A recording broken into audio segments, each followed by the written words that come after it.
आपको case narrative के बारे में कुछ भी नहीं पता तो मैं आपको बताता हूँ। केस नरेटिव लिखा जाता है डिस्क्रिप्शन, जिसमें आपको इवेंट का पूरी तरीके से समराइज करना होता है कि कैसे कैसे आपका इवेंट पूरा हुआ रिगार्डिंग एनी ड्रग और एडीआर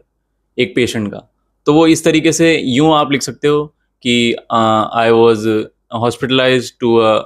पर्टिकुलर हॉस्पिटल और वहाँ पे जाके मैंने ये ड्रग कंज्यूम करी and after that I felt like this, जैसे मुझे रैश फील हुआ या फिर पर्टिकुलर पार्ट में इरिटेशन फील हुई, और उसके बाद मैंने कुछ और ड्रग्स ली जिन्होंने वो रिएक्शन को सब्सिडाइज कर दिया और अब मैं रिकवर कर रहा हूँ या फिर मैं रिकवर हो चुका हूँ। तो इस तरीके से एक डिस्क्रिप्टिव वे में आपको समराइज करना होता है आपका पूरा इवेंट, और स्टार्टिंग से लेके एंड तक कि आपको क्या क्या ड्रग आप कंज्यूम कर रहे थे और एंड में आप रिकवर हुए या नहीं, या कुछ और ही लिथल हो गया आपके साथ। तो पूरी समराइज करने के इवेंट के बारे में जो जानकारी होती है उसी को कहते हैं हम केस नैरेटिव।